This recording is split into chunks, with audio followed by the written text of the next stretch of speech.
Olá, boa tarde a todos e todas. Peço desculpas, pedimos todas desculpas pelo probleminha técnico, mas estamos retornando com a mesa. Mais uma vez, sejam bem-vindos e bem-vindas ao nosso 14º colóquio de Economia Política da Comunicação e da Cultura, que tem como tema Direito e Democratização da Comunicação, da Cultura e da Informação. Este evento acontece aqui na Fundação Casa Rui Barbosa, localizada na Rua São Clemente 134, no bairro de Botafogo, no Rio de Janeiro. Está sendo retransmitido pelo link ao vivo no YouTube e conta com a participação dos que estão online. Para quem quiser certificado de participação, por favor, lembre-se, se inscrevam no evento. Lembramos a todos também que é preciso assinar a lista de presença. Meu nome é Cíntia Pires Oliveira, eu sou pesquisadora do EMERGE, Centro de Pesquisas e Produção em Comunicação e Emergência. Grupo de pesquisa que é cadastrado no CNPq e chancelado pela Universidade Federal Fluminense. Bom, vamos lá. O 14º Colóquio de Economia Política da Comunicação e da Cultura é uma realização de 5 instituições científicas, 5 programas de pós-graduação e nossos 5 grupos de pesquisa que são cadastrados no CNPq e estão representados aqui por pesquisadores super especiais. Estamos falando da Fundação Casa de Rui Barbosa, com um programa de pós-graduação em Memória e Acervos e o Grupo de Pesquisa Economia Política da Comunicação e da Cultura. Também da Universidade Federal Fluminense, com um programa de pós-graduação em Mídia e Cotidiano e o Grupo de Pesquisa EMERGE, Centro de Pesquisas e Produção em Comunicação e Emergência. Estamos falando também da Universidade Federal do Rio de Janeiro, com um programa de pós-graduação em Comunicação e Cultura, e o grupo de pesquisa Políticas e Economia da Informação e da Comunicação.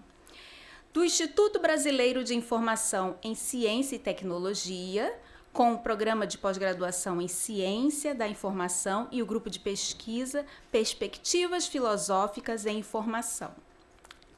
Da Pontifícia Universidade Católica do Rio de Janeiro, com o programa de pós-graduação em Comunicação e o grupo de pesquisa Economia Política da Comunicação. Muito obrigado a todos por aceitarem esse desafio de estarem reunidos aqui conosco, tanto os presentes inscritos como os pesquisadores. Hoje, 21 de outubro de 2025, estamos iniciando nossa mesa 3, que tem como tema Economia Política das Narrativas. Esta mesa traz as pesquisas que vêm sendo desenvolvidas nos 5 grupos de pesquisa. 5 pesquisadoras falarão sobre as pesquisas científicas que vêm desenvolvendo. Cada uma terá 15 minutos para apresentar e vamos finalizar ficando a possibilidade de debate, enviar mensagens por e-mail, enfim, a gente faz uma troca pós finalização do evento. E vocês fiquem à vontade, enfim, para enviar as perguntas online e essas perguntas chegarão a nós e nós faremos a devolutiva pós-evento, ok? Para os que estão presencialmente, a gente pode depois no Coffee Break conversar sobre as eventuais perguntas, porque a gente vai acabar finalizando no horário do evento por conta da questão técnica. Nós leremos todas as questões, só relembrando, e as apresentações serão feitas a partir da ordem alfabética dos nomes dos palestrantes. Então, eu vou começar. Eu, Cíntia, serei a primeira a falar. Deixa eu só trocar aqui rapidinho a nossa apresentação. Estou fazendo o estouro aqui, pronto. Minha apresentação, eu vou falar sobre o artigo que consta no e-book, que está em fase final, né, de produção e será lançado agora no evento, que a Eula já falou. Desculpa, tem que ligar só o telão aqui, gente. Por favor, produção. Mas, enquanto isso, eu vou falar aqui rapidinho do título da pesquisa, né? No artigo para o e-book, o título é Fluxos de Atenção e Construção de Pensamento Crítico, Considerações sobre Comunicação para a Mudança Social.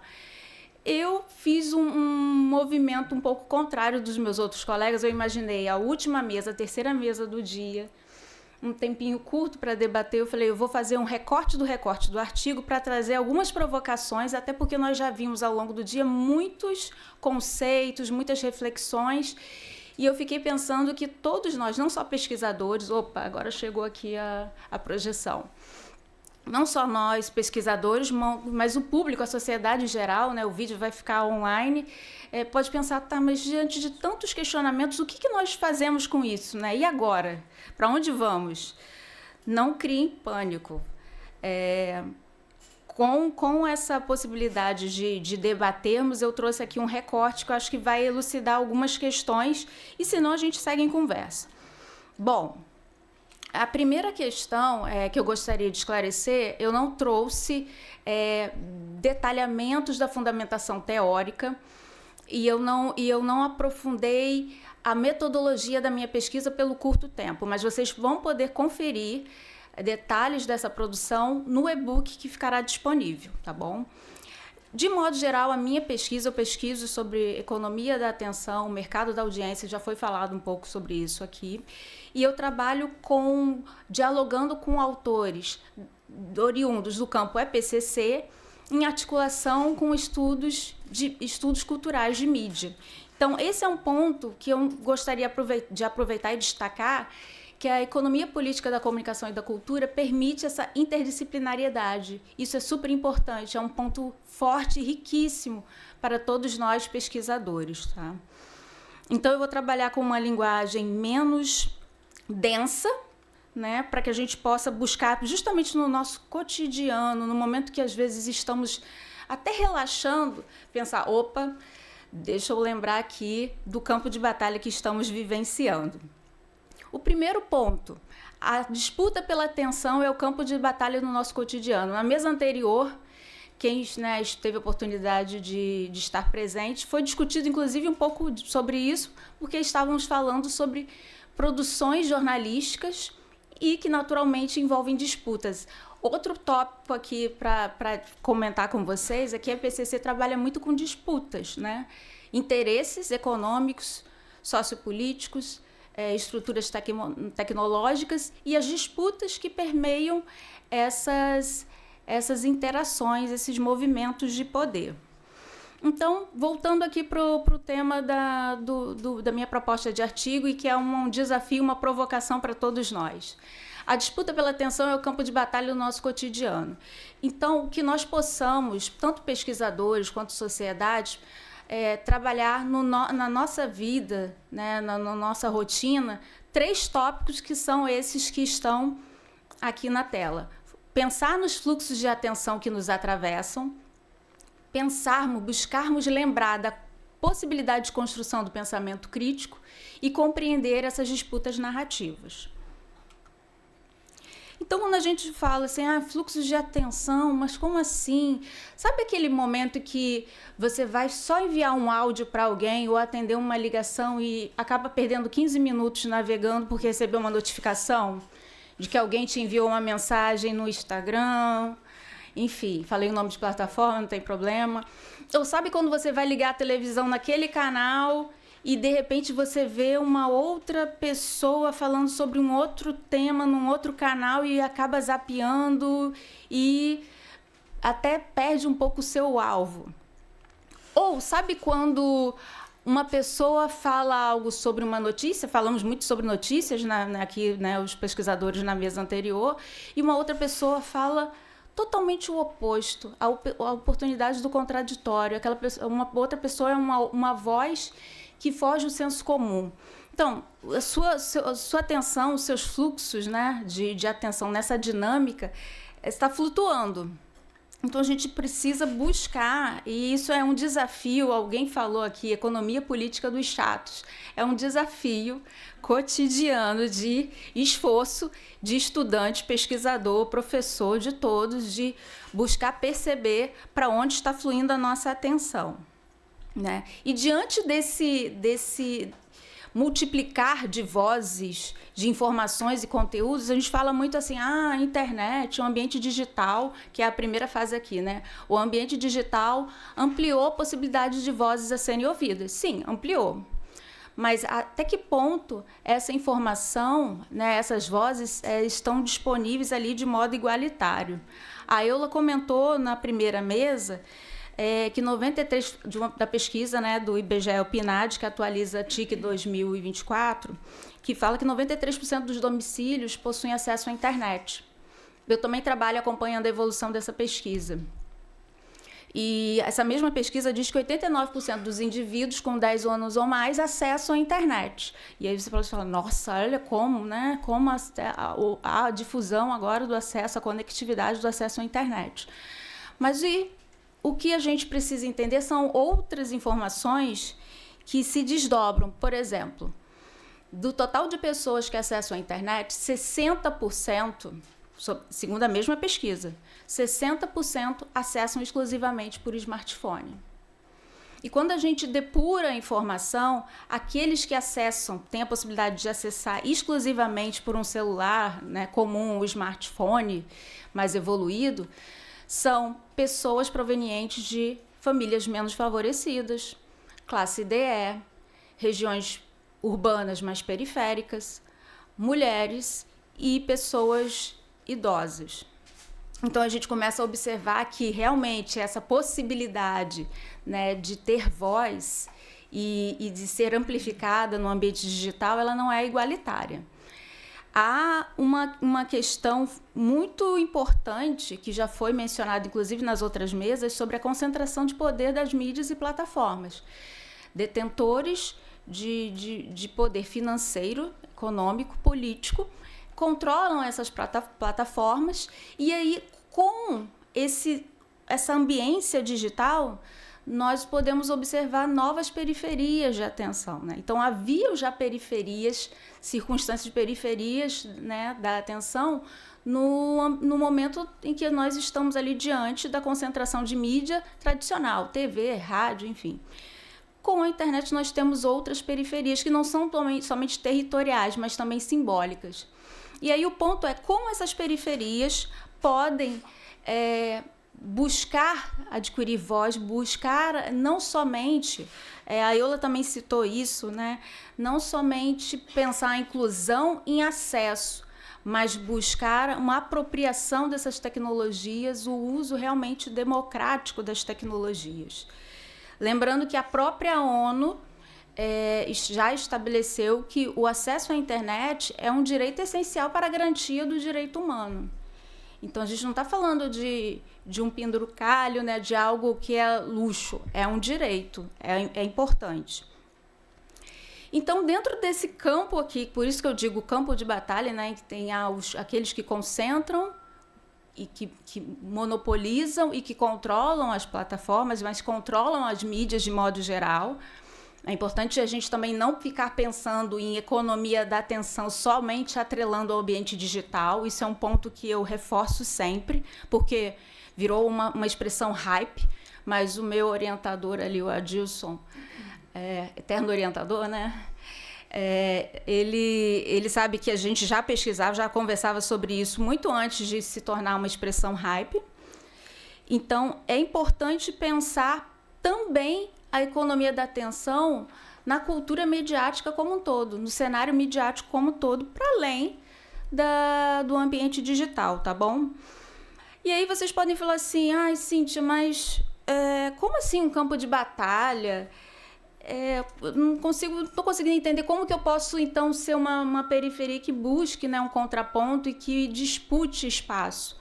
E aí eu vou devolver para vocês, para todos que estão aqui, também aqueles que estão online participando, uma pergunta, que é uma provocação que eu me faço. Enquanto pesquisadora desse tema, eu me faço praticamente diariamente, quem ou o que está ganhando a sua atenção nesse dia ou ao longo da semana.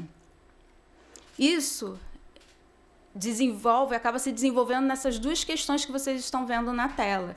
Você já parou para pensar o quanto de sua atenção está sendo dedicada a algo, a alguém, a um conteúdo, a um canal, a um site, a um programa, a uma rede social? Quais assuntos despertam seu interesse? E se vocês sabem o motivo? Só fazendo aqui um parênteses. Quem se cadastrou em alguma plataforma de rede social, alguma mídia digital, sabe que eles mesmos fazem uma pesquisa ali rápida, né? Quais são os seus assuntos de interesse. Então, se vocês não sabem para refletir sobre o dia a dia de vocês, eles querem saber, né? Um outro ponto que também me chama muita atenção, que eu queria dividir com vocês, há vários estudos sobre o tempo médio dedicado do brasileiro à internet ou às redes sociais. Vou trazer um dado, mas há várias metodologias e o que eu observo é que, de modo geral, os números são muito próximos. Segundo a Kantar e Ibope, o tempo médio do brasileiro dedicado à internet é igual a 9 horas. As redes sociais, 3 horas por dia. Isso significa que, em média, o brasileiro gasta 15% do seu dia com redes sociais. É muito, gente. É muito.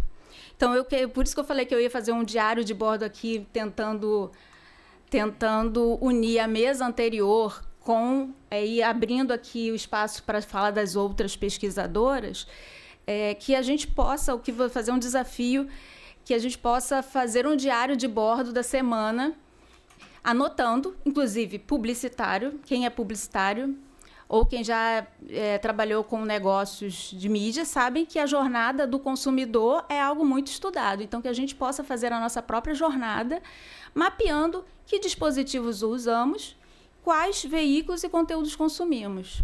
E a gente começa a entender como a gente está cuidando, não somente da nossa atenção, mas também da nossa mente. E aí, os pontos principais começam a surgir. Porque com esse diário de bordo, como eu estou chamando, a gente começa a observar que, sim, a comunicação é um campo de poder. Você começa a observar quais são as notícias, quais são os conteúdos que repetitivamente sendo massificados para a sua rotina, para os seus colegas, para a sua família. No ambiente de plataformas, algoritmos orientam o olhar e o interesse das pessoas, mas abri um outro parênteses aqui, não somente. Num jornal, na televisão, por exemplo, a ordem das notícias, o tempo das notícias, isso tudo é milimetricamente calculado. É estratégia. É estratégia de programação, é estratégia de edição da primeira página. A Larissa comentou sobre o estudo dela das primeiras páginas. Então, é técnica, é estratégia para direcionar a nossa atenção, direcionar o nosso olhar e quais temas realmente vão estar ou pretende-se que estejam em evidência. Que resume as lógicas de visibilidade, circulação de conteúdos e interação, transformando aí o espaço público em disputa acirrada pela atenção. Ou seja, isso sintetiza o negócio da atenção que historicamente movimenta a indústria midiática.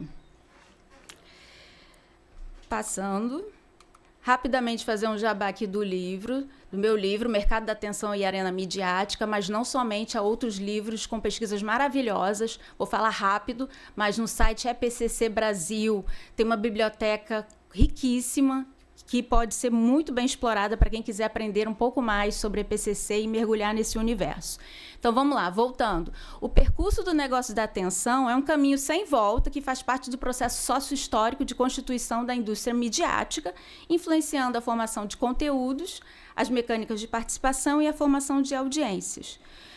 E aí é possível compreender que narrar tudo que foi dito hoje, gente, na primeira mesa, na segunda mesa, a gente está agora dando um fechamento, né? Tentando ser mais leve, mas narrar envolve disputas por visibilidade, sentidos e audiências. Por quê? Porque as narrativas são moldadas por estruturas socioeconômicas, a financiarização, políticas e tecnológicas que definem previamente possíveis percursos para a atenção coletiva. Possíveis percursos. Por isso que é importante esse momento de debate, a sociedade, estudantes, todos possam refletir sobre o direcionamento dos seus interesses, o direcionamento da sua atenção, porque, individualmente, cada um de nós é responsável por construir a coletividade, né, e influenciar, conversar, debater com os nossos colegas e familiares. E aí, o que eu estou querendo dizer, em outras palavras, é que, sem pensamento crítico, a conectividade é só ruído, não é diálogo. Se você não questiona o senso público, alguma questão aí precisa ser repensada. Se todos falam, quem é que está escutando? Quem escuta, reflete criticamente sobre o que ela fala e sobre o que é dito? Quem são aqueles que falam e quais são os interesses envolvidos? São 3 questões simples, mas que nas respostas trazem uma grande complexidade. Porque se a gente consegue responder essas questões, a gente consegue pelo menos buscar uma independência interpretativa, a compreensão de questionar o senso comum, né, e trazer o contraditório e buscar compreender essas disputas narrativas que envolvem justamente essa última frase que eu já vou finalizar com vocês. Quem controla a atenção possui poder sobre a narrativa. Essa frase, essa sentença, ela é válida tanto para aqueles que detêm poder econômico, político, mas também para cada um de nós, porque se a gente busca é um esforço, mas se a gente busca controlar mais a nossa atenção, o nosso tempo, isso envolve tempo. Então, na minha pesquisa, eu falo também, aprofundo um pouco mais sobre a questão do tempo. Você adquire maior poder sobre a narrativa e ter essa independência interpretativa e crítica sobre o que está sendo dito, sobre as disputas. Eu finalizo por aqui e agradeço a todos.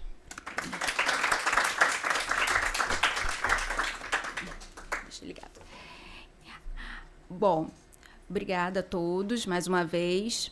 Lembrando somente que estamos nesse momento com um tempo bem avançado, mas vocês podem enviar questões e nós, pesquisadores, eu fiz aqui uma aliança, nós nos comprometemos a responder posteriormente. Envie o e-mail também, porque senão a gente não consegue responder. Quem estiver online, quem estiver presencial, a gente conversa ali depois no café. Agora nós vamos ouvir a pesquisadora do Grupo de Pesquisa Economia Política da Comunicação e da Cultura, Ellen Nass, que apresentará o trabalho Inteligência Artificial, Bioética e Decolonialidade. Ellen, seja bem-vinda.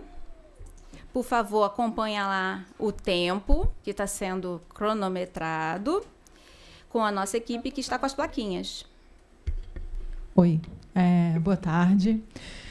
Antes de mais nada, quero aqui honrar esse território, os nossos antepassados, os povos originários que estavam aqui, e que não fosse uma ética da hospitalidade, eles não conheciam Levinas e Derrida, mas a mesma ideia, né, de entendimento sobre o humano, e também os nossos antepassados que foram escravizados, que também eram povos originários onde eles estavam.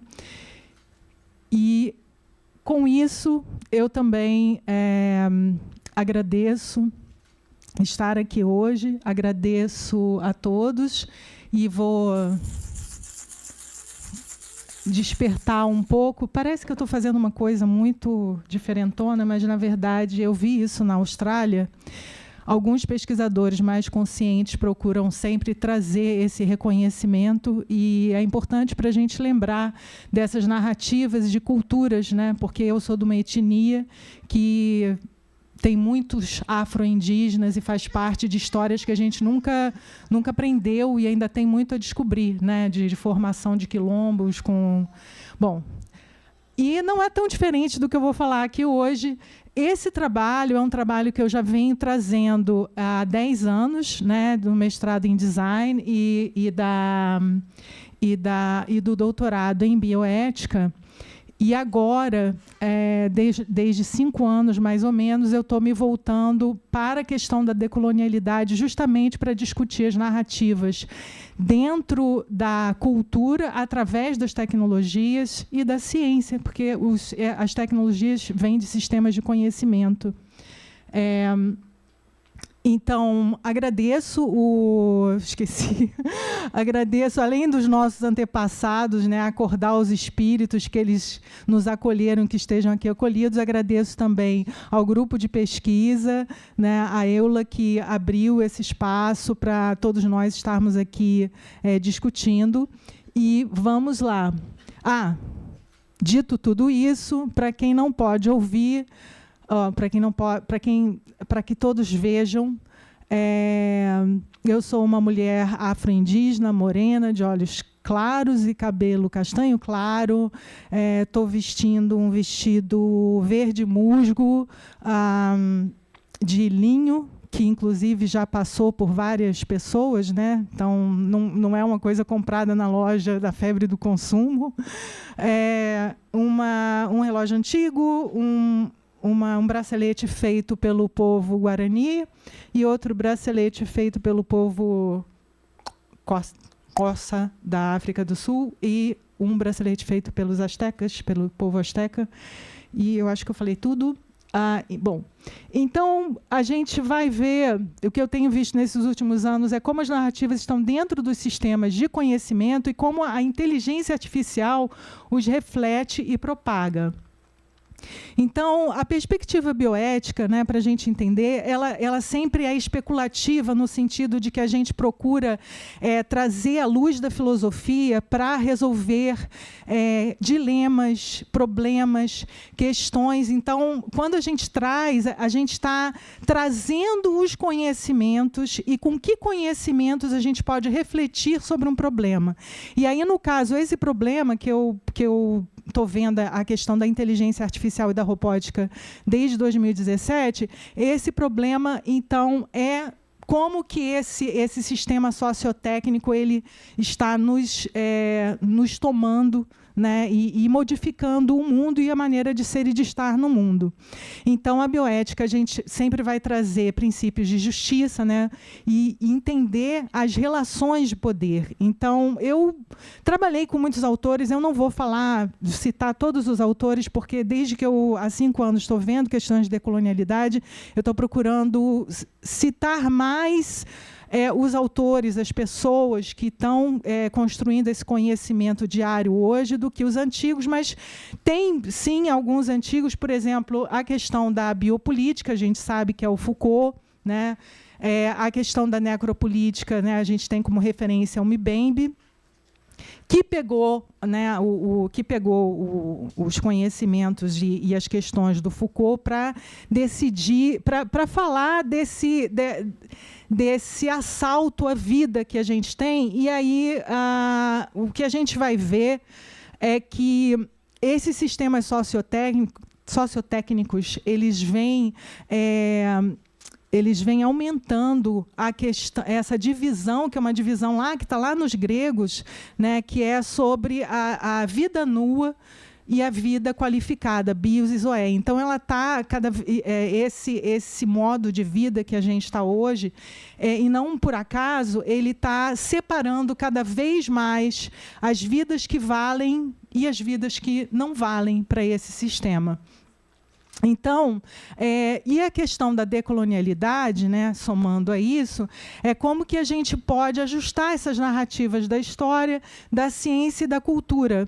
E, claro, e aí tem toda uma questão de justiça restaurativa, de reconhecimento da diversidade das identidades e as análises de inclusão e exclusão. Então, todo esse sistema que vem lá dos gregos, que está embarcado nos nossos sistemas de conhecimento, que está embarcado nos sistemas sociotécnicos, eles vêm reproduzir essa tensão, que é a tensão de do incluído e do excluído. E aí, lembrando de novo que os povos indígenas, né, tiveram essa ingenuidade, né, de receber e de acolher, porque para os povos indígenas tudo é aparente, a pedra, o rio, enfim. Então você não olha para um humano e pensa, esse humano é diferente, ele não é como eu, ele é branco, ele é isso, ele é aquilo, enfim. E aí, o que a gente tem, né? Logo em seguida, eu vou mostrar para vocês algumas questões da inteligência artificial e como ela ameaça, né, como ela vem ameaçando o nosso direito à diversidade cultural, o nosso direito à vida. Hoje eu não vou poder falar e mostrar trocentas imagens que ilustram muito isso. Bom, a questão da inteligência artificial, né, vocês sabem, e aí eu tirei do Google, né, que é um campo da ciência da computação que cria sistemas capazes de simular as habilidades humanas. Então, a gente tem todo um processo. E aí, bom, estatística, né? Vamos falar de estatística. A Cathy O'Neil, quando ela pegou lá um estudo do século XIX, né, de um estatístico, ela mostrou como que a estatística, que parece uma ciência pura, né, como que ela também pode ter viés, né? Porque o estatístico fez todo um apanhado para dizer que as vidas das pessoas negras não eram insurable, como não eram de segurança, elas não eram seguráveis, né? Dentro de apólices de seguro, elas não eram seguráveis.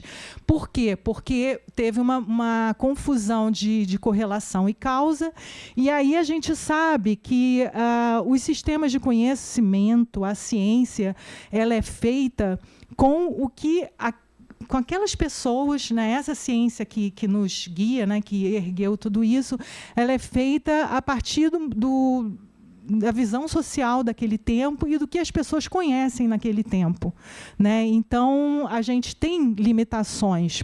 Entretanto, a gente trabalha muitas vezes com metodologias, estruturas, arquiteturas que são muito antigas e não se... Bom, e aí... um exemplo de arquitetura, né? Estava conversando com um desenvolvedor que a gente tem umas colaborações e ele, acho que não vai dar para ver isso direito, mas só para mostrar assim, quando a inteligência artificial entrega, por exemplo, imagens, né? Ela vai buscar base de dados, né? E aí cada lugar, né?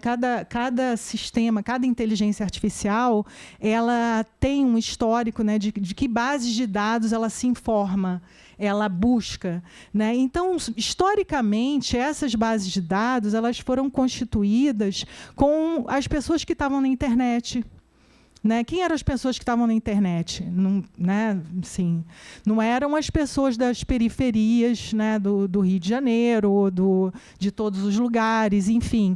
Então, o que a gente tem nessa base de dados são vieses que vão se reproduzir de várias maneiras. E, enfim, a gente tem todo um caminho, né, e esses viés eles vão construindo narrativas também, tanto de texto quanto de imagem, principalmente. Esse é um exemplo, né? Então, finalmente, peguei aqui um exemplo que eu acho que fica melhor, né? Aqui, Oscar Pereira da Silva é uma pintura do início do século XX, que fala do encontro, né, da chegada de Cabral em Porto Seguro. E aí, em cima, é uma tentativa de reconstituição dessa imagem, né? Então, essa tentativa ela tem a vestimenta é europeia, não dá para as pessoas ficarem desnudas, né? Tem todo uma... Eu já busquei em inteligência artificiais que permitem o nu, aí já tem outros tipos de vieses estéticos, vários outros tipos de vieses. Aqui, por exemplo, no Canva, eu perguntei, eu falei, olha, faz um exemplo de uma cantora de sucesso no palco. E aí é uma coisa extremamente sexualizada, tinha imagens que não podiam nem ser mostradas pelo próprio aplicativo. Então, a gente vê que são padrões que se se repetem, esses padrões eles vão construindo narrativas. Isso é uma narrativa de sucesso, e é uma narrativa que está formando as pessoas cognitivamente, existencialmente e tudo mais. Aqui embaixo, esse casal são as pessoas perfeitas na cidade perfeita, né? Então, são exemplos, assim, aqui embaixo, são inteligências artificiais diferentes, né, diferentes modelos. Aqui embaixo é a relação humana com a inteligência artificial. É bem sexualizada, né, enfim, bem animada. E aqui embaixo é como se fosse a comunicação do futuro, né? Se a comunicação do futuro for pessoas olhando umas para as outras com dispositivos de EEG. Bom, aí as pessoas, sempre que são pessoas brancas, né? E aí tem também uma outra questão que, às vezes, elas não conseguem se olhar, né? Eu já fiz vários testes em que é difícil ter essa correlação, esse relacionamento, enfim, são valores que estão dentro das redes, né? O valor muito individual, muito para fora, enfim, são valores que estão através das imagens se mostrando. Então, para expressar, né, diversidade, originalidade, fora dos padrões, ainda isso permanece um desafio, né? Permanece um desafio.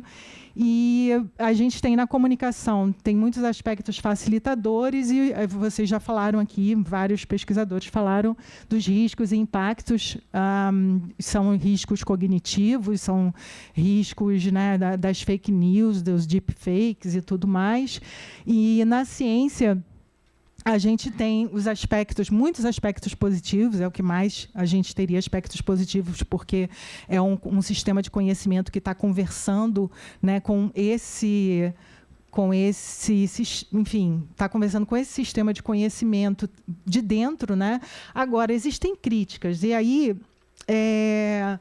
na minha tese, defendida alguns anos atrás em bioética, eu mostrei essas duas imagens aqui, que são, já tem mais de 10 anos, né, são alguns desenvolvimentos, não dá para ler, enfim, acho que da IBM, são milhões de dólares investidos, e apenas aqueles que estão ali em lilás clarinho são os que continuam, ou que continuavam há 5 anos atrás. Então, a gente sabe que existe um grande foco de recursos, então a inteligência artificial ela é superestimada. Então, quando a gente vai falar em analisar custo e benefício na ciência, a gente conta com uma narrativa, que é uma narrativa que coloca... É muito tecnosolucionista, né? Coloca a tecnologia como a grande resolução para todos os problemas. Até comentei mais tarde, né, que essa coisa da velocidade já está sendo questionada, né? Inclusive, muitos agora estão falando de uma bolha da IA que pode furar, justamente porque você tem um investimento financeiro muito alto e você tem um retorno, em termos práticos, muito pequeno, né? Então, isso constitui uma ideia de bolha, e, por isso, essa bolha ela pode furar. E aí você tem, por exemplo, desenvolvimentos como o robô Asimo, né, que custam milhões de dólares, e aí você pensa, bom, mas por que está sendo feito isso, né, para servir cafezinho numa rede, sei lá, de fast food, né, de comida rápida? Não exatamente, né, mas a gente tem muitos investimentos, e aquilo ali é uma opinião de um professor de uma universidade muito conceituada no Brasil, e eu não botei o nome, mas assim, é só para a gente entender que esse campo de narrativas, né, ele acaba saindo do razoável, né? Quando uma pessoa que está desenvolvendo inteligência artificial, de repente fala que o X, se bloquear o X, está sendo um ataque à ciência. Né? Assim, como assim? Bloquear o X é um ataque à ciência, né? Que qualidade de dados tem o X assim para atacar a ciência de uma pessoa que está trabalhando com aplicações, por exemplo, para a saúde, né? Então, é essa narrativa que a gente tem, né, dentro dessa racionalidade moderna, industrial, que é uma narrativa que ela tem, invisivelmente, ela tem o massacre de povos indígenas, de todos os lugares, ela tem práticas, né, antiéticas, que, enfim, de povos, de pessoas que não eram consideradas gente, e elas se reproduzem ainda invisivelmente, elas continuam se reproduzindo, e esses vieses que são de misoginia, de extremismo, de discurso de ódio e de racismo, eles vão ficar se replicando, né? E como, né, para finalizar, o que eu venho pesquisando desde 2017 e sempre muito satisfeita de que a inteligência artificial, quando saiu aquele robô, aquele chatbot da TAI lá em 2016, se não me engano, eu coloquei lá num artigo, olha, isso é muito bom, porque esses sistemas, para mim, são como aquelas crianças que estão dentro de casa e elas, inadvertidamente, elas começam a mostrar o que está acontecendo dentro desse lugar, né? Então, é isso. O TAI a TAI, né, ficou em 24 horas, sim. E essa imagem não foi feita com inteligência artificial, ela também não mostra, ela mostra como uma história linear, também tem um viés né, étnico, mas é muito... E aí, né, para finalizar, foi falado aqui né, muito de Marx, e aí os trabalhadores mineiros, né, da Inglaterra, há poucos anos atrás, eles tiveram um encontro junto com artistas, e eles falaram, a gente está trabalhando sempre para um futuro que nunca chega, mas enquanto esse futuro não chega, tem pessoas que estão ganhando com isso, e não somos nós. Então, só para finalizar, então, existe essa visão, essa ideia linear de futuro e de progresso, em que tem um humano que ele se transforma na ferramenta, né? Tem um humano que cresce com as ferramentas, que se modifica, o que está próximo da natureza, e aquele que é ele próprio a ferramenta. É isso, obrigada.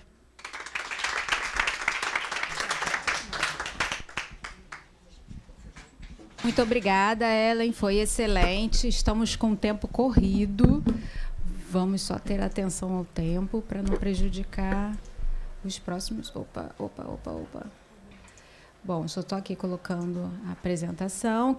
Só lembrando, quem tiver questões pelo chat, a gente pede que vocês enviem com um e-mail, que as pesquisadoras vão responder posteriormente, e aqui presencialmente a gente conversa no coffee break, tá bom? Bom, agora nós vamos ouvir a pesquisadora do Grupo de Pesquisa Economia Política da Comunicação, a Gabriela Misael, que apresentará a pesquisa Jornal Católico em Disputa, uma análise a partir da economia política da comunicação. Gabriela, seja bem-vinda. Obrigada. Por favor, acompanhar o controle do tempo com a equipe de apoio, tá bom? Joia. Boa tarde. Uma alegria poder estar aqui falando com vocês sobre um trabalho que desenvolvi no mestrado na PUC, sob a orientação da Patrícia Maurício. E aí vocês podem se perguntar assim, mas que pessoa louca! Como é que ela vai falar de Marx e da igreja ao mesmo tempo, né? Como isso pode acontecer? E eu percebi que, de onde eu venho, eu sou de Volta Redonda. E a diocese lá é a diocese de Barra do Piraí e Volta Redonda. Lá a gente teve um líder, né? Um bispo, que ele foi muito empenhado nas questões dos direitos humanos, do trabalho, né, do trabalhador. Então, tem toda a conexão. Por isso, eu fiz a análise do boletim católico chamado O Diocesano, que é um boletim lá da Igreja de Barra do Piraí e Volta Redonda, e eu analisei duas fases, 70 a 73, que quando ele foi criado, né, em 70, e 2020 a 2023, na época da pandemia. A pesquisa baseia-se nos estudos da economia política da comunicação e também sobre a Igreja na América Latina. ela vai analisar as mudanças dessa comunicação. Será que essa comunicação sofre mudança? E se ela sofre mudança, ela é impulsionada, essa mudança, pelo neoliberalismo? De que forma, né? Então, a metodologia empregada foi análise de conteúdo dessas edições, então, 70 a 73 impressas e 20 a 23 a versão digital. E eu fiz também pesquisa com os responsáveis pelas 2 fases do diocesano.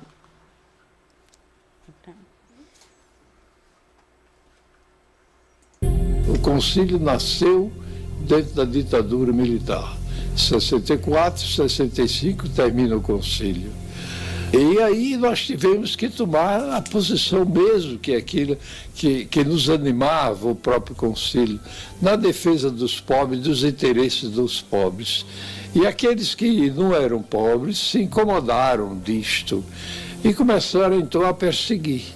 Nós, bispos do Brasil e um pouco da América Latina, tínhamos uma tal preocupação em ajudar a manter a autoridade. Sem autoridade é o caos.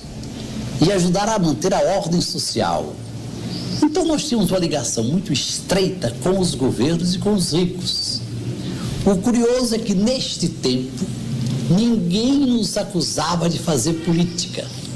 Parecia muito normal que a igreja estivesse sempre ligada aos poderosos. O Helder foi proibido até mesmo de se ouvir falar o nome dele no meio de comunicação social. Helder, Evaristo e outros bispos que naquela época não se sujeitavam. Nós éramos tidos como comunista, como agitador, como vermelho. Até mesmo dentro da igreja houve oposição dentro disto, né? Esse tipo de ataque a Dom Helder, a Dom Pedro Casadáliga e outros bispos no sequestro são frutos de uma ideologia da segurança nacional, né? Da vingança dos militares contra uma igreja que teria traído as elites e traído o evangelho, né? Pode passar, por favor. Então, eu coloquei esse vídeo que chama Pacto das Catacumbas, que foi um pacto que os bispos, lá no Concílio Vaticano II, fizeram em favor dos pobres, né? E por que eu contextualizei? Porque é nesta época que nasce o diocesano. Então, em 1970, ele utiliza ali uma estética simples, ele era rodado em mimeógrafo, ele era uma espécie de dicionário sobre questões de segurança nacional. Ele explicava para o povo católico termos como ali aparece a primeira vez, democracia, porque ele queria explicar que democracia era diferente de comunismo, porque os católicos sempre, né, até hoje, o medo do comunismo.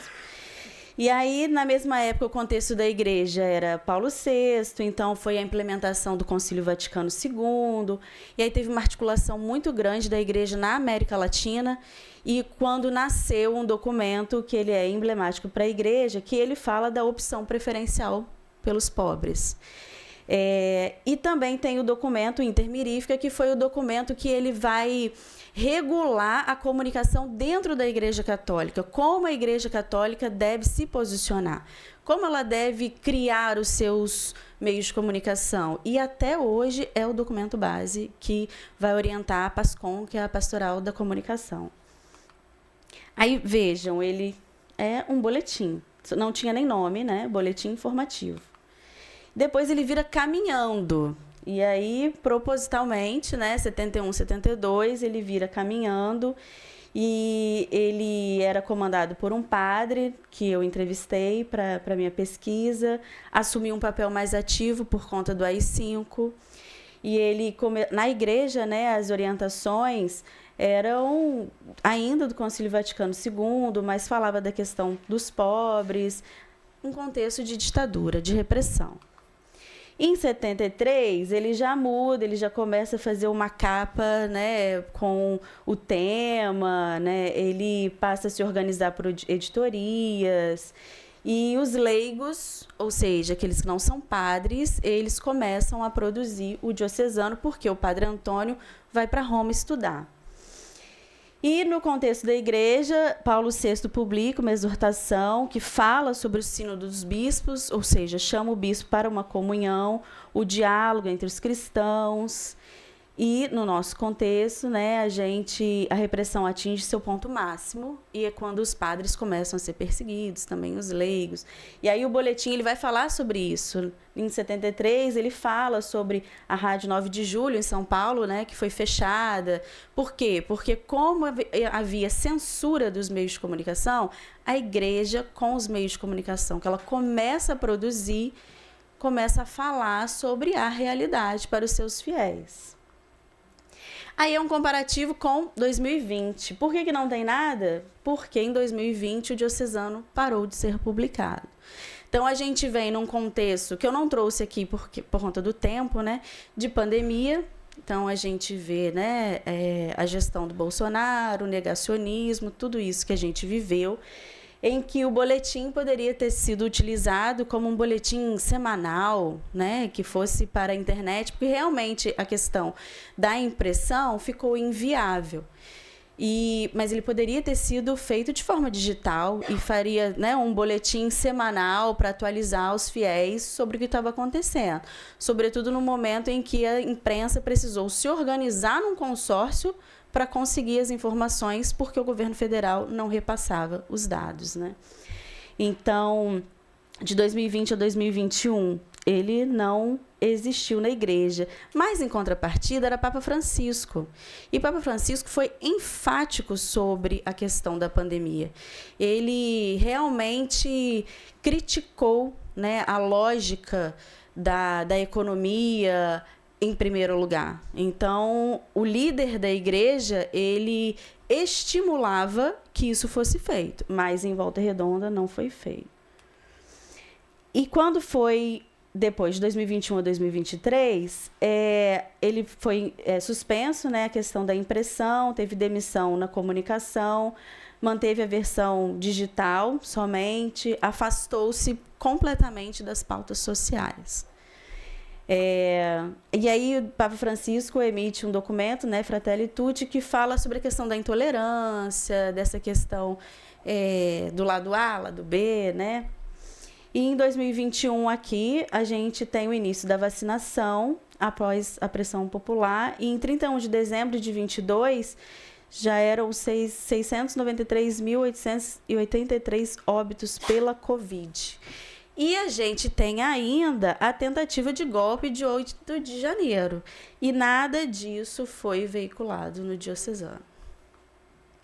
Aí aquela é uma comparação qualitativa, e aí eu fiz uma comparação quantitativa, em que eu escolhi algumas palavras levando em consideração a ideologia de segurança nacional que Dreyfus fala sobre essa questão, né? Que a gente torna ou sente uma questão tão insustentável a ponto dos militares terem que intervir na nossa sociedade. É esse o clima, né, que se cria. E aí, na primeira fase, comunismo aparece 5 vezes, comunista 7 vezes, democracia 7 vezes. Na segunda fase, comunismo e comunista não pode aparecer de jeito nenhum, né? Estão afastados. E democracia aparece 4 vezes. Marxismo aparece 6 vezes na primeira fase. Tem um artigo muito interessante que ele explica. E ele explica que a igreja... E aí eu esqueci de falar sobre a teologia da libertação, que foi, né, o grande evento, ou seja, a grande orientação dos católicos, né, a partir de 1960, e que se perdeu, né, por conta, a gente vai ver lá na frente, por conta de que isso aconteceu. Pátria aparece 18 vezes e na nova 1. Aí eu incluí, claro, fake news, notícias falsas, Covid, pandemia. Fake news, notícias falsas não aparecem nenhuma vez entre 2020 e 2023. É um silêncio absoluto sobre a censura, né, sobre a desinformação. E quando aparece Covid, pandemia, eram orientações de como as pessoas deveriam se portar nas missas, né, que deveriam, primeiro, assistir, né, pelos canais de comunicação da diocese, enfim. Então, na primeira fase, a gente tem a influência de Dom Valdir, um bispo nordestino ligado às pastorais sociais da Igreja Católica, que foi um grande defensor dos direitos humanos e dos operários.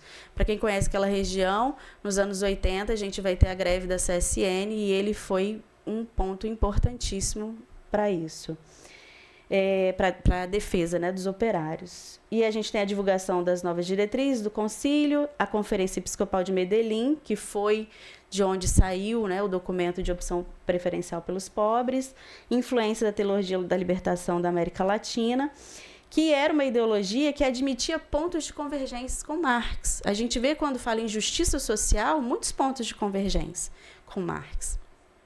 Mas se você falar em Marx em alguns territórios da Igreja Católica, né, você vai ser excomungado. Não conseguem dialogar. E eu perguntei para Padre Antônio, mas fala para mim, Padre Antônio, por que a gente não explicou a teologia da libertação? Ele falou, minha filha, quem tem interesse? Mais ou menos isso.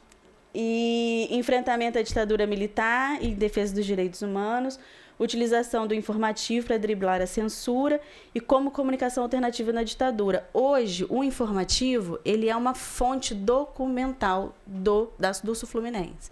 Então, a gente vê alguns pesquisadores, teve o Paulo Célio, a Esteves, que eles fazem uma análise do Sul-Fluminense a partir de um diocesano. Então, as futuras gerações, quando precisarem saber sobre a pandemia pelos olhos da igreja, não terão, né? É um apagamento mesmo da memória, né? Então, na segunda fase, a definição do conteúdo feito pelo bispo, que ele é formado numa linha conservadora, vindo da Arquidiocese do Rio de Janeiro. E a fonte dele de maior influência é João Paulo II e Bento XVI. Aqui eu explico. Na época de João Paulo II, quando Bento XVI, né, ainda trabalhava com João Paulo II, ainda era Ratzinger só, né, existia ali uma perseguição à teologia da libertação. E essa perseguição ela se dava muito pela relação entre o Papa, né, e o prefeito, que era o Ratzinger, com os Estados Unidos. Então, existem alguns estudos em que mostra mesmo como se o João Paulo II ele fosse uma inspiração para os católicos, principalmente na América Latina, para que deixasse essa teologia da libertação, porque ela era perigosa, né? Então, o informativo passa a ser escrito por profissionais de comunicação, adotando um crivo das matérias menos polêmicas para preservar o emprego. E isso eu vi numa pesquisa que eu fiz com os jornalistas da segunda fase. Eles mostram medo, eles falam sobre censura, em outras palavras, mas como que isso influencia o trabalho, que eles tem o direcionamento para não entrar em assuntos polêmicos ligados à política, porque eles não querem rachar a igreja. E aí, com o padrão, segue agora uma lógica estética neoliberal. O custo do informativo, que antes era um boletim, virou uma revista. Ficou elevado e aí eles começam a vender espaço no informativo e criaram outros veículos de comunicação, uma rádio e as mídias digitais. Hoje, a rádio, que se chama Sintonia do Vale, o maior espaço que é vendido, a igreja vende o espaço, né, na sua programação para um locutor que é assumidamente bolsonarista. E como a revista, sua principal característica é ser um vínculo institucional, devocional, perdeu as características de luta e de mídia alternativa contra-hegemônica. Conclusão, existe ligação das mudanças do diocesano com o neoliberalismo? Vemos a ligação com o neoliberalismo desde a relação da Igreja Católica com os Estados Unidos, na luta principalmente contra o comunismo, fortemente marcado pelo João Paulo II, que vai influenciar o mundo. E aí, em 80 e 90, além de existir uma perseguição à teologia da libertação, existe um chamado aos areópagos, que o João Paulo II falava, que a igreja precisa criar fortalecer os seus meios de comunicação, entrar, né, nos meios digitais, para que ela possa evangelizar, anunciar. Então, agora é um movimento de dentro para fora. Antes era um movimento de leitura da sociedade, né? Agora é de como convencer sobre a questão, né, do evangelho e tudo mais. Não se faz mais uma leitura do mundo. Divulga-se o que a igreja produz. E acho que eu acabei. É isso, obrigada.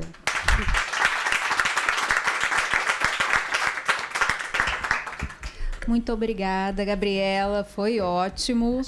Lembrando a todos que enviem as questões com e-mail, porque nós iremos responder posteriormente por conta do nosso tempo, tá bom? Por favor, faça sua inscrição no evento também, para que vocês possam receber o certificado e não esqueçam de assinar a lista de presença. Bom, agora nós vamos ouvir, deixa eu só estourar aqui a tela. Agora nós vamos ouvir a pesquisadora do grupo de pesquisa Perspectivas Filosóficas em Informação, Perfil I, a Milena Diniz, que apresentará o trabalho Desinformação e Saúde. Milena, seja bem-vinda. Por favor, acompanhe ali só a plaquinha do tempo com a equipe de apoio e fique à vontade. Obrigada, boa tarde a todos e a todas. É uma alegria estar aqui hoje, né, num momento de confluência de saberes, de colaboração também entre tantas instituições. Agradeço aqui a Eula pela condição das atividades, a todos os grupos também aqui presentes. Hoje eu venho com essa incumbência de representar nessa mesa o grupo Perfil I, vinculado ao Instituto Brasileiro de Informação em Ciência e Tecnologia, o IBICT, onde eu desenvolvo o meu doutorado, né? Sou também mestre em Ciência da Informação e professora substituta da Escola de Comunicação da UFRJ.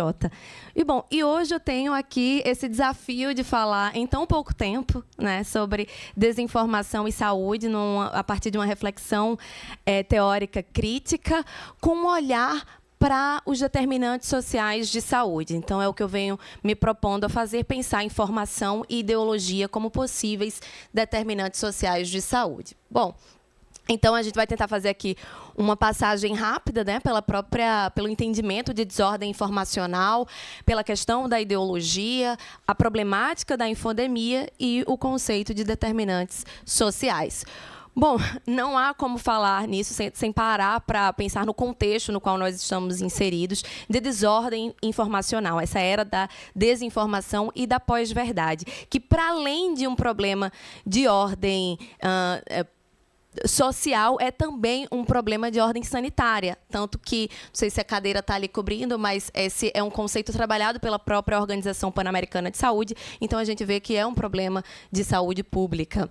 E aí eu gosto muito de trazer essa descrição do Arthur Bezerra no livro A Miséria da Informação, né, que descreve esse contexto, né, da sociedade da hiperinformação que inaugura a era da desinformação, onde há uma proliferação das informações falsas, enganosas ou imprecisas, criadas propositalmente ou erroneamente, né? Dito isso, eu trago aqui aquele modelo clássico de World Direction, que eu imagino que muitos já conheçam, que faz essa categorização da desordem informacional em mis, mal e disinformation. Aqui eu não vou adentrar muito, né, nessas categorias, mas o que a gente vê é que há uma discussão em torno da intencionalidade dessa desordem informacional, né? E que a gente não pode se prender a ela, uma vez que a intencionalidade ela está presente, ainda que na misinformation, né? Mesmo que a reprodução da informação errônea ela aconteça sem a intencionalidade, ela existe porque quem a produziu teve a intenção. Outra questão é o fato de que as três culminam no dano, né? Todas trazem um prejuízo. E isso acontece de diferentes formas, a partir de diferentes tipologias, desde a sátira ou da paródia até o conteúdo manipulado, 100% manipulado, e agora de uma forma cada vez mais especializada, aperfeiçoada, com o próprio avanço das tecnologias, né, da inteligência artificial, as deepfakes, e utilizadas, sobretudo, para ataques a determinados grupos, as maiorias minorizadas, a democracia, as liberdades, e inclusive para ação coordenada, para campanhas coordenadas de grupos criminosos, né, e para propagação, inclusive, de misoginia em rede, né, sobretudo com impactos para nós mulheres, né, porque a gente vê, a literatura já mostra como as deepfakes têm sido utilizadas para a produção, para a manipulação de vídeos com a imagem de mulheres, né, os deep nudes, né, com conteúdos pornográficos não consensuais, com a imagem de mulheres. Então, a gente vê uma série de crimes, né, numa única prática.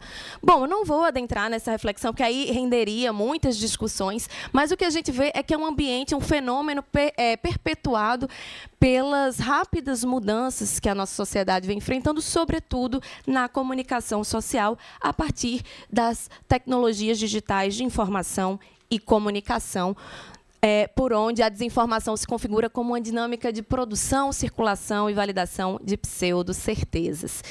E aí não há como nós falarmos em produção de informação, produção de desinformação, sem pensarmos nos regimes informacionais nos quais nós estamos inseridos, né? E dizer isso é falar que a gente não basta só pensar na informação por si só, mas também nas estruturas hegemônicas que ditam como a informação é produzida, disseminada, acessada, compartilhada, preservada ou excluída, enfim. Então, e isso traz também um olhar para as contradições que Gonçalves de Gomes já colocava lá em 1999, de que, ao mesmo tempo em que se espera e demanda uma autonomia informacional dos sujeitos sociais, também se desenvolvem regimes de informação de tendências monopolistas e hegemônicas. Então, o que a gente vê é uma reconfiguração desse regime informacional, né, da mídia tradicional, agora para um contexto de capitalismo de vigilância, onde nós, usuários, né, como Zuboff fala, somos ao mesmo tempo fonte de extração de dados e objeto de manipulação do comportamento, num contexto de plataformização, de precarização do trabalho, de economia de dados, onde os dados, os metadados passam a ser commodities, e de atenção, onde a literatura também já aponta como a desinformação termina engajando mais do que a informação fidedigna, e nesse contexto, né, a consequência é a própria monetização em cima disso. Então, o que a gente tem é um panorama de desinformação digital em rede, como é cunhado por Marco Schneider, que é caracterizado por esse custo relativamente baixo das operações para as plataformas, para as big techs, com alcance imenso e customizado, então pautado realmente no usuário a partir da coleta, da extração dos seus dados, e com a difícil regulação. Então, caminhando aí nessa questão da dificuldade de entender o que é legalidade e ilegalidade dentro desse ambiente. Bom, e se a gente traz, né, essa questão da produção de pseudo-certezas, do uso da desinformação para disputas narrativas, a gente não tem como deixar de falar da questão ideológica, né? Porque a natureza discursiva, ela é, sobretudo, ideológica, porque quem diz alguma coisa sempre fala a partir de um lugar e de uma intenção. E mais que isso, né, esse sistema ideológico socialmente estabelecido e dominante, ele funciona ali ditando as próprias regras do que é seletividade, do que é preconceito, do que é considerado, então, aqui normalidade, objetividade ou imparcialidade, enfim. Então, o que a gente vê é que há intencionalidades muito bem determinadas, né? É uma ideologia, ela é uma consciência social materialmente ancorada, construída a partir dos conflitos históricos, né, num determinado tempo, num determinado lugar, não é a histórica, que serve para estabelecer e sustentar relações de dominação, onde as ideias da classe dominante apresentam-se como representações definitivas e legítimas. Portanto, nós estamos dizendo aqui que quem domina a circulação da informação é quem domina o poder material. E aqui nós estamos falando dos aparatos de comunicação e dos aparatos tecnológicos, né? Então, essas plataformas, elas funcionam ao mesmo tempo aí como infra e superestrutura. Então, e assim dominam o debate público, trazendo um caráter de legitimação, e aí, como Tiburi coloca, né, as pessoas estão sendo enganadas, mas de uma forma mais especializada, né, acreditando numa grande crença que não deve ser questionada. E aí a gente chega justamente nesse contraponto, né, entre as políticas sanitárias, as políticas públicas de saúde, o próprio contexto de desordem informacional. E, para falar disso, não tem como não nos remetermos aqui ao último grande evento, né, sanitário que a humanidade vivenciou, que foi a pandemia da Covid-19. E o que a gente viu foi que não era só uma questão de ordem biológica e sanitária, e sim um problema também de ordem social, onde mais do que nunca a gente viu que a informação, ela precisa estar no eixo das políticas públicas de saúde, Primeiro, porque é um fator de adoecimento físico e mental, né? Isso ficou evidenciado durante a pandemia, mas também é um elemento disseminador, emancipatório também, conscientizador e mediador, né? Dentro dessas construções simbólicas e narrativas. A pandemia também evidenciou um fenômeno de ansiedade informacional, com as pessoas se sentindo mais ansiosas, sobrecarregadas com excesso de informação. O ineditismo da ascensão das plataformas digitais e do modelo de negócios dessas plataformas, e tudo isso servindo de pano de fundo para essas disputas narrativas, políticas, ideológicas, que, obviamente, são do interesse da ciência da informação. Também aí sinalizou justamente uma outra epidemia em curso, né? A epidemia da informação, a infodemia, né? Mostrando que a informação é não só um fenômeno social e coletivo, mas também um problema de saúde pública, como eu já falei. Só que isso não é um fenômeno novo, não é algo inédito, né? O nosso histórico já mostra como a sociedade ela é marcada por episódios de desinformação e movimentos negacionistas. E aí a gente traz como exemplo aqui no Brasil a própria revolta da vacina, em 1904. Sempre que a gente fala em vacina, né, e no surgimento dos movimentos anti-vacina, é sempre um momento muito delicado, porque toca em pontos muito sensíveis para a sociedade, né? Toca na questão das consequências individuais e sociais da marcação dos corpos, no rastro da memória coletiva, nas questões de gênero, nas questões etárias, nos aspectos socioeconômicos, na relação entre indivíduo, Estado e coletividade, enfim. Mas o que a gente vê aqui no caso da revolta da vacina é que a humanidade já enfrentava o problema da epidemia da varíola, né? Tanto que os chineses, já no século X, já pesquisavam uma forma de combater, desenvolver a variolação, enfim. E depois, em 1796, chegam a vacina. A vacina vem para o Brasil em 1804, mas só em 1904 é que a gente tem uma campanha de vacinação, já no governo de Rodrigues Alves, e capitaneado por Oswaldo Cruz.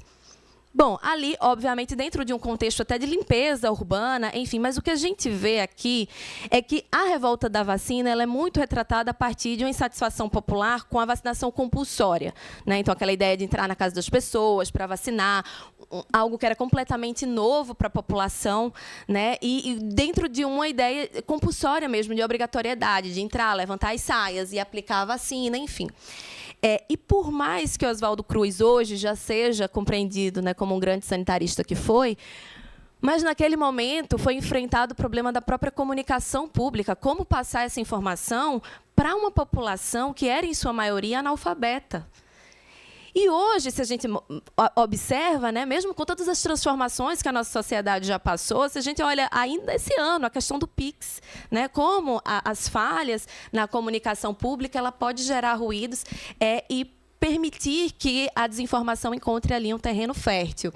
E foi o que aconteceu, né? Então, ali surgiu uma onda de desinformações, né, e de notícias falsas, inclusive.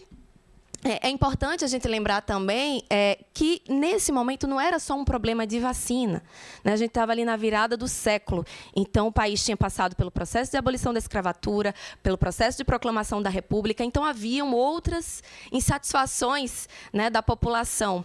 A população estava em convulsão. Então, a gente tinha uma camada da população insatisfeita com a própria República, né, o grupo pró-monarquia. O Exército também insatisfeito com os caminhos da República nas mãos de civis e não só restrito aos militares, e ainda a situação dos ex-escravizados, né, que tinham ali inicialmente uma utopia, né, da liberdade, da abolição da escravatura, e na verdade o que a gente viu foi novas formas de exclusão social, de deixar esses grupos numa situação marginalizada e desassistidos em todos os segmentos. A revolta da vacina, o uso, né, a justificativa da vacina foi um estopim, mas, na verdade, a gente vê aqui como essa é uma pauta transversal e que é utilizada para muitas disputas narrativas e para distorção e divulgação de informações falsas, que foi o que aconteceu no Brasil, tendo, inclusive, muitos adeptos esclarecidos. E aí a gente está na casa de Rui Barbosa, né? Há relatos de que Rui Barbosa, naquela ocasião, foi um opositor da campanha de vacinação. Então, para a gente ver que é sempre aqui, mais uma vez, a gente está falando aqui de disputas, né, narrativas, e isso não foi diferente na pandemia da Covid-19. Né? Os impactos da crise sanitária para os mais vulneráveis foi ainda maior. Isso é um reflexo também do sistema neoliberal, que mostrou, mais uma vez, que o mercado por si só não é capaz de dar conta, né, das emergências, de situações como saúde pública, como educação, não é capaz de, por si só, permitir transformações e resoluções. Né? Então, a gente precisa, mais uma vez, aqui o Estado precisou se fazer presente, e aí há teóricos, inclusive, que vão falar numa necessidade, no surgimento de um neoestatismo. E no Brasil, o que a gente viu foi aquele descompasso, né, entre governo federal, governos estaduais, a dança das cadeiras do Ministério da Saúde, um executivo em defesa do tratamento precoce por hidroxicloroquina, né, o Bolsonaro ali como um porta-voz da desinformação no nosso país, defendendo o contrário ao distanciamento social, ao isolamento, questionando o uso da máscara, enfim. Tudo isso diante de um contexto que já tinha ali de insegurança informacional, né, que nos mostrava também a importância, a urgência de uma análise da cadeia informativa, que já passava por muitas transformações no modo de produção, organização e distribuição da informação e do conhecimento. Né? Um excesso de informações que foi visto como um problema de saúde pública pelas instituições sanitárias, que dificulta, então, uma verificação e uma confiabilidade das informações. Isso faz com que as pessoas, como eu já falei, se sintam ansiosas, sobrecarregadas, deprimidas. Isso afeta a tomada de decisões, porque estamos num ambiente onde qualquer um pode escrever o que quer, a qualquer momento, a qualquer hora, construindo aquelas pseudo-verdades que eu falei. E se eu estou falando em infodemia, também surgiu uma desinfodemia, né? A epidemia da desinformação, que configura aí esse panorama de pós-verdade, que torna ainda mais urgente, né, a necessidade de repensarmos as relações de produção e consumo da informação por meio dessas tecnologias de informação da comunicação, do modelo de negócios dessas Big Techs, que tem permitido aí que a desinformação e a informação sejam compartilhadas na velocidade das mídias digitais. Isso significa, aí eu retomo aquela questão da ideologia, né, que a gente tem aqui uma legitimação do modo de operação desse sistema ideológico vigente, né, hegemônico, a propagação das informações com base em opiniões, a construção simbólica da racionalização, da universalização, da narrativização, ou seja, inclusive a ciência sendo questionada por meio de falsos especialistas, né? E a narrativização, a construção de heróis, gerando aí essa onda negacionista. E isso nos leva a pensar na necessidade de colocarmos informação e ideologia como possíveis determinantes sociais de saúde. Como o meu tempo já encerrou, eu vou ser bem rápida aqui, só para tocar por que é importante pensarmos informação e ideologia como determinantes sociais de saúde. Primeiro, pensando na saúde de acordo com a OMS, né, como um bem-estar físico, social e mental, não só a ausência de doenças. E os determinantes sociais de saúde são justamente esses fatores não médicos que influenciam na saúde. Então, eles são pensados a partir de políticas sociais, de sistemas políticos, de agendas de desenvolvimento. Né? Esse conceito ele vem de uma abordagem social, do pensamento crítico, né, que culmina no que se entende hoje por saúde coletiva, que pauta a nossa Constituição de 88, quando diz que saúde é direito de todos e dever do Estado, fundamenta a implementação do SUS, né, e, portanto, o que são esses determinantes? Né? É considerar a distribuição do poder, a renda, os bens, a educação, as condições de trabalho, de lazer, esporte, moradia, habitação. E esse é o modelo tradicional, né, de Whitehead, e ele é muito estático, porque você vê as condições socioeconômicas, culturais e ambientais, as redes sociais e comunitárias, o estilo de vida e os fatores mais individualizados, né, idade, sexo, fatores hereditários. Mas há muitas limitações. É um modelo muito simplista, ele não leva em consideração que os determinantes são muito facetados, que não são lineares, né? Ele desconsidera o enfoque do agenciamento individual, e aqui eu chamo a atenção para o sistema ideológico, né? Então, os comportamentos individuais e as escolhas, elas são pautadas por motivações, por aspectos psicológicos e ideológicos, socialmente construídos. Precisa levar em consideração o contexto cultural e a própria regionalização, e existem as implicações políticas, né? Porque ela pode falhar quando é pensada dentro de uma estrutura muito estática. E, por fim, para concluir, então, há uma necessidade de atualização desse modelo, para que a gente inclua a saúde mental, os fatores ambientais e o próprio impacto das tecnologias digitais numa sociedade que precisa de letramento digital, que precisa de uma educação midiática e informacional, que precisa de uma regulação democrática das plataformas digitais. Então, a gente precisa pensar informação e ideologia como determinantes sociais de saúde para traçar políticas públicas efetivas. Bom, muito obrigada.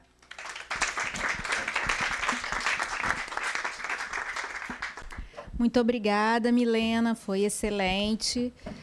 Por favor, quem estiver aí online, não esqueça de enviar as questões com o e-mail, que responderemos posteriormente, após a finalização aí do evento, né? E quem estiver presencial, também a gente pode conversar posteriormente. Deixa eu passar aqui para a apresentação da Rosângela. Só um minutinho. Bom, agora nós vamos ouvir a pesquisadora do grupo de pesquisa Políticas e Economia da Informação e da Comunicação, a Rosângela de Jesus Fernandes, que apresentará o trabalho Desinformação, múltiplos aspectos de um conceito em disputa. Rosângela, seja bem-vinda, fique à vontade, e só pedir para acompanhar ali a plaquinha com o cronômetro do tempo. Obrigada, gente, boa tarde. Eu estou me sentindo aquele jogador que entra em campo depois dos 45 minutos, né? Que o técnico chama assim, você tem que ir lá rapidinho, mas vamos lá, né? Essa ordem alfabética é bom porque eu posso pular um monte de coisa que as pessoas já falaram, definido, né? Mas queria agradecer demais essa... Oi? Não, a ordem alfabética nos prejudica.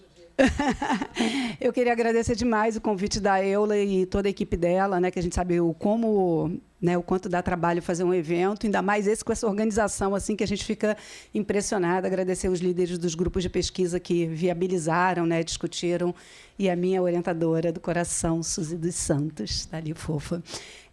Muito do que eu vou apresentar aqui, na verdade, a gente já falou, a Milena também passa por vários conceitos, então a gente não precisa perder muito tempo com isso, né? Esse artigo, na verdade, ele é fruto de um pedaço do que seria a minha tese e não foi, né? A minha tese trata do discurso de ódio do Jair Bolsonaro na televisão, e a gente sabe que quando a gente começa, a gente quer estudar tudo, né? Então, eu falei, eu tenho que entender tudo de desinformação para chegar no discurso de ódio, que é um tipo de desinformação, e aí, de repente, você abre esse leque tão grande, e quando chega na qualificação, você percebe que ou você faz um recorte, ou você não vai chegar a lugar nenhum.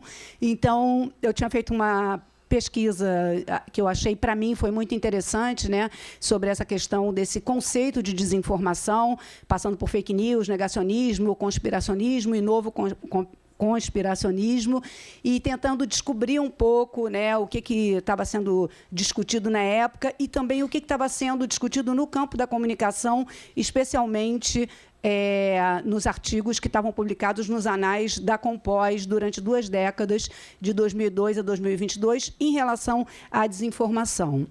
Bom, então a gente fez, né, uma discussão sobre esse complexo de ações, né, que a Milena também já mostrou aqui, que mostram uma infinidade, né, a informação descontextualizada, fragmentada, manipulada, retirada de sua historicidade. Eu não vou falar tendenciosa, eu não vou ficar falando de todos esses detalhes aqui, mas assim, a nossa preocupação específica, né, era o foco das mídias tradicionais, que hoje a gente nem fala mais mídia hegemônica, porque que é hegemônico também em disputa, né?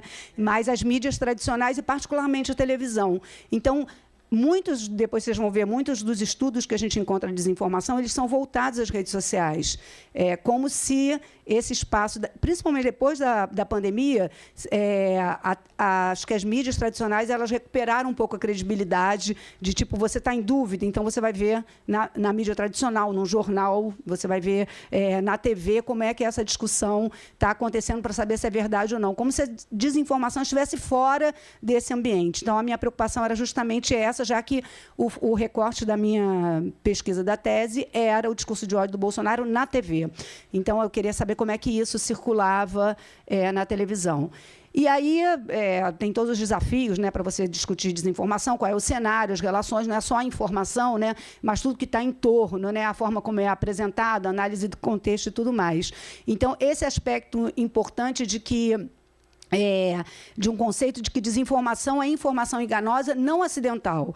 Então, não é porque uma coisa saiu por um acaso, né? É porque há um objetivo, há um contexto, há uma intenção, uma intencionalidade naquilo, né? Bom, os conceitos, a Milena já passou aqui, né? De desinformação, má informação, não vou voltar nisso, e os vários aspectos da desinformação que também estavam no slide dela, né? Que é o contexto falso, o conteúdo enganoso. E eu queria chamar a atenção para essa questão do conteúdo manipulado, a informação manipulada para prejudicar.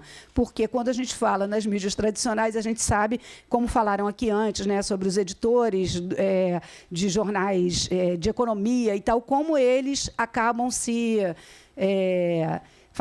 pautando a sua ação por essa visão que a própria empresa jornalística tem, e muitas vezes isso acontece também em outros temas, né? Bom, a questão da fake news também é algo que a gente pode passar para a gente chegar diretamente mais no cerne do artigo.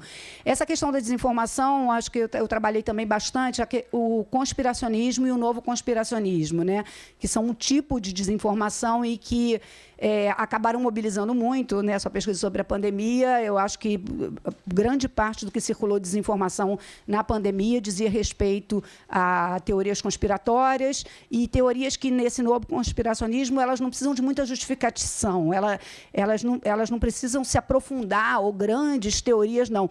É só você lançar uma desconfiança no ar e trabalhar a repetição daquela desconfiança, que era muito o que o Bolsonaro fazia, sem terminar suas frases, né? Mas lançando, eu ouvi dizer alguma coisa, olha, cuidado que isso aí parece que está meio estranho, né? Frases que ficavam pela metade e que lançavam uma desconfiança muito grande. E o negacionismo também como uma outra forma, né, importante, né? A Ana Paula Morel traz que o negacionismo do Brasil ele tem vários aspectos, né, como o racial, o científico e o histórico, né? O racial nesse mito da democracia racial, o científico pautado em movimentos antivacinas e terraplanistas, né, são os principais, e o negacionismo histórico, que no Brasil, marcado pela negação do golpe militar, né? Então, a gente tem vários tipos de negacionismo, e esses negacionismos acabam alimentando, né, toda essa mobilização, essa roda viva da desinformação no Brasil. E aí eu chego na pesquisa que eu fui fazer nos Anais da Compós, né, muito preocupadas assim, o que será que tem já de publicado sobre desinformação, sobre discurso de ódio, quando se trata de televisão? O que tem e o que tem como particularmente como televisão. Então, eu fiz um levantamento nos anais da Compós de 2002 a 2022, e aí foi uma busca manual mesmo, buscando palavras. Então, eu elegi algumas palavras, fake, falso, negacionismo, teorias conspiratórias, ódio, desinformação. E aí, essa pesquisa resultou em mostrar que apenas a partir de 2018, essas questões estavam colocadas. Desde 2002, apenas em 2018 é que foram surgir trabalhos, pesquisas, né, dos nossos colegas do campo da comunicação a respeito desse tema. Então, a desinformação não é uma coisa certamente nova, né? Como a gente falou, está desde o tempo da vacina, né? É bem antiga, mas esse tema não era um tema que saltava aos olhos dos pesquisadores, e a minha ideia depois era continuar fazendo em outros, né, em outras bases de dados, mas aí acabei mudando o rumo, né, da pesquisa, mas eu acho que chama muita atenção como é que não havia, né, discussões a esse respeito. Inclusive, discurso de ódio, né, foi algo que surgiu depois. E aí, quando fui refinar essa análise, né, lendo os resumos e procurando até, muitas vezes, o texto integral, porque o resumo não deixava claro, eu fui observar as temáticas mais frequentes que eram apresentadas, e elas eu classifiquei em 11 ocorrências, né? Nessas 11 ocorrências, tinha temas sobre política, sobre saúde, sobre fact-checking, meio ambiente, LGBTQIAPN+, gênero, sobre conceito e teoria, né, de desinformação e desses temas, e outros. E aí algo que eu acho que foi um achado interessante é que esses estudos eles crescem em 2 momentos que são importantes históricos, né? Então, logo depois da eleição de 2018, em 2018 a gente teve 2 só estudos nos anais da Compós sobre esse tema, né? Um sobre política e o outro sobre saúde. Aí, quando chegou em 2019, esses estudos cresceram. Então, a gente teve, logo depois da eleição presidencial, claro que, né, nesse contexto de polarização aí, de uma candidatura forte do Bolsonaro, marcadamente pautada na desinformação, a gente teve um crescimento aí para 6 estudos, né, 6 artigos publicados sobre política e mais, acho que 2 artigos sobre fact-checking. E aí, depois, ele, em 2021, número também, e volta a crescer em 2021, que foi o ano seguinte à pandemia da Covid. Então, assim, esses temas eles ganham visibilidade, parece até que tardiamente, né? Claro que a pesquisa ela tem um tempo, né? Publicação nos anais, você tem um tempo que até ali a pessoa fez a pesquisa, né? Maturou, levou, mas, de qualquer maneira, eu acho que é um achado que vale a pena a gente pensar. E a preocupação que era, né, onde ia desembocar, né, a tese, que era assim, quais são os objetos de estudo dessas pesquisas, né? Então, a gente teve 11 pesquisas sobre mídias sociais, 6 pesquisas sobre agências de checagem, que era um tema que estava muito forte na época, 2 sobre imprensa tradicional, mas sobre jornais e sites, eles não tratavam de TV, e 1 sobre discurso público. Então, essa questão de televisão e rádio, né, a radiodifusão, que Suzy falava mais cedo sobre a novela, né, que todo mundo diz que não assiste, mas que não, né, tem teorias a fazer sobre ela. A gente vê que que a gente discute muito no grupo de pesquisa lá no PEIC, que a TV, apesar de parecer algo de segundo plano, continua tendo uma força muito grande, continua tendo um apelo muito grande e continua tendo, nesse contexto, né, de convergência midiática, uma repercussão que agora entra nas mídias sociais. Então, era essa grande questão, né, que me incomodava, né, que me despertava o interesse, e a gente vê que a desinformação na TV e no rádio, na radiodifusão, acaba sendo secundarizada nas pesquisas. Bom, então, como eu trouxe aqui alguns exemplos de Bolsonaro em programas de TV, da TV aberta, que ele atuou muito fortemente, que é onde está a minha pesquisa, né? Eu levantei 56 entrevistas de grande duração de Jair Bolsonaro nos programas de TV aberta, nos anos que precederam a eleição de 2018. Então, a ideia de refletir sobre que essa é uma temática ainda recente como objeto de estudo, não é um fenômeno novo, mas a gente eu até escrevo no artigo, mas não trouxe aqui, né? Nas disputas políticas sempre foram muito utilizadas, né? Informações falsas e desinformação, inclusive nas últimas, no Collor, né? Na disputa de Lula com Collor, nas disputas anteriores todas, isso sempre teve presente, mas não era objeto de estudo, e que a mídia tradicional fica fora desse foco da pesquisa, apesar de manter a relevância no cenário midiático atual. Então, foram algumas conclusões que eu trouxe só um pedaço aqui para poder apresentar, mas elas estão no artigo. Então, muito obrigada aí pela paciência de ver o jogador nos últimos minutos. Muito obrigada, Rosângela. Foi ótimo, cumprindo o tempo. Definiu perfeitamente aí o jogo, hein? Bom, eu vou fazer coro com os demais colegas, agradecer novamente a Fundação Casa de Rui Barbosa, agradecer principalmente aí na figura da Eula Cabral, que é a coordenadora do evento, pelo cuidado, pelo detalhe em cada questão aqui do evento. Agradecer a todos os queridos participantes, palestrantes dos 5 grupos de pesquisas e também das pesquisadoras que dividiram aqui a mesa comigo, e a todos que estão aqui presencialmente nos acompanhando e online.